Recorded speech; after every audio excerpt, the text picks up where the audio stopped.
Hey, salut tout le monde, bienvenue sur cette vidéo. Aujourd'hui, on va parler des 7 étapes pour réduire nos rages de sucre. C'est parti!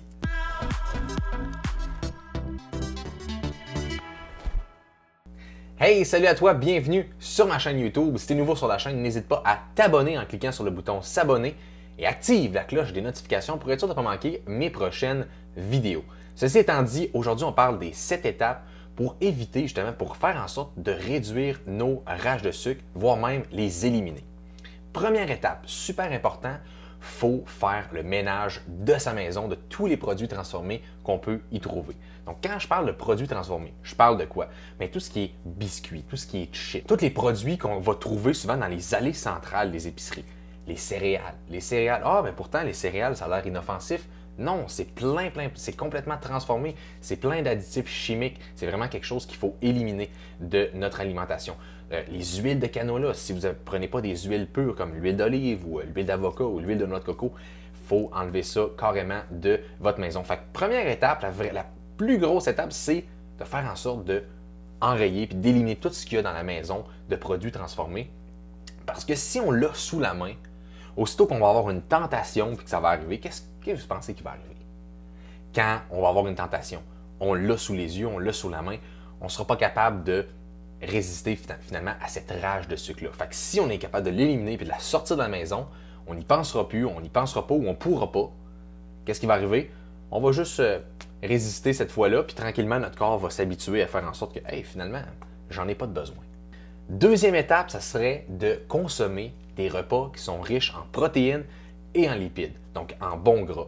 Fait que tout ce qui est de la viande, tout ce qui est des protéines, on s'entend du fromage, ça peut être très bon également. Tout ce qui est bon gras, huile de noix de coco, prendre des avocats, le fromage aussi, c'est un bon gras qu'on peut prendre dans l'alimentation. Donc, si on transforme notre alimentation autour des protéines, qui sont vraiment rassasiantes, et autour des lipides, où on va chercher notre source d'énergie au lieu d'aller chercher dans les sucres, qu'est-ce qui va arriver? Notre corps n'aura plus besoin de sucre. Qu'est-ce qui va arriver? Bien, on n'aura plus besoin de sucre, il ne nous enverra plus de rage parce qu'il va être capable de carburer différemment avec son corps. Donc, on va prioriser les protéines, tout ce qui est les viandes, comme je disais, et tout ce qui est bon gras, c'est ce qu'on veut dans l'alimentation. Troisième étape, ça serait de boire suffisamment d'eau par jour. Pourquoi? Parce que l'eau, ça va faire en sorte que ça va remplir notre estomac. Et plus on boit d'eau, qu'est-ce qui va arriver? L'estomac va être complètement rempli. Et comme il est rempli, il n'y aura pas nécessairement faim. Puis comme l'eau, c'est 0 calories, on ne peut pas vraiment prendre de gras quand on prend de l'eau. Et ce que ça fait, c'est que ça remplit l'estomac. On n'a pas faim, on diminue le signal justement de faim qu'on arrive. Oh mon Dieu, j'ai faim, j'ai une rage. On prend de l'eau, souvent ça passe. Donc, si on boit suffisamment d'eau, ça va nous aider. Puis ça va aider pour plein de fonctions vitales également dans le corps. Donc, buvez suffisamment d'eau. Quatrième étape, ça serait de vous préparer des collations qui sont riches en protéines ou riches en lipides ou les deux. Pourquoi? Parce que quand vous allez avoir une rage, souvent ça arrive quand? Ça arrive entre les repas parce qu'on a mangé, mais là on se dit « Ah, je manque un petit peu d'énergie, qu'est-ce que je fais? » Si vous avez du fromage sous la main, des amandes, des pacanes, des noix de Brésil, quelque chose qui est très gras, mais en même temps qui va vous rassasier, qui va faire en sorte que vous n'aurez pas faim, mais vous allez être capable justement de surmonter cette rage-là. Donc, ayez des collations riches en protéines et en bons gras. Cinquième étape, ça serait de bouger plus. Pourquoi? Parce que quand vous allez bouger, vous allez brûler les sucres que vous avez dans le corps en ce moment. Et tranquillement, votre corps va être capable d'aller chercher les réserves de graisse en énergie et vous allez pouvoir justement, avec vos protéines et vos bons gras que vous allez prendre dans l'alimentation, vous allez être capable justement de survivre ces rages de sucre-là parce que votre corps va être constamment en mouvement. Et quand on est constamment en mouvement ou qu'on bouge, qu'on ne pense pas nécessairement à manger, on oublie les rages de sucre parce qu'on est occupé. Donc, plus vous bougez, plus ça va être facile.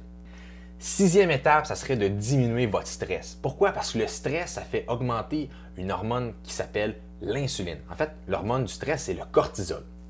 Et le cortisol va faire monter l'insuline. L'insuline, c'est une hormone de stockage du gras. Si on est capable de contrôler cette hormone-là, qu'est-ce que vous pensez qui va arriver? On ne sera pas tendance à prendre de gras et non seulement, ça va diminuer nos rages de sucre. Fait qu'est-ce qu'on veut faire?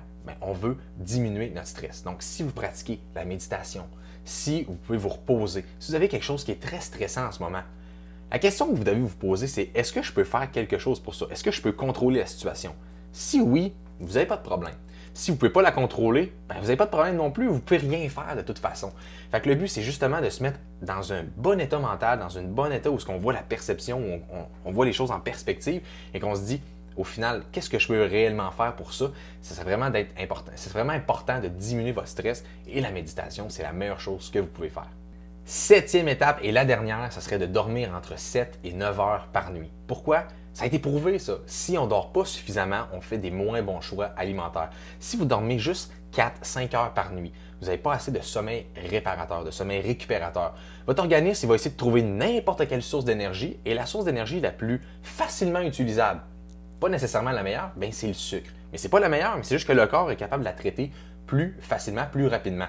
Fait qu'il va vous demander du sucre parce qu'il n'y aura pas assez d'énergie parce que vous n'aurez pas récupéré de votre nuit de sommeil. Si vous dormez entre 7 et 9 heures, vous allez avoir un sommeil qui est réparateur, qui est récupérateur. Fait que vous allez pouvoir faire les bons choix parce que vous n'aurez pas de rage de sucre, parce que vous allez dormir suffisamment.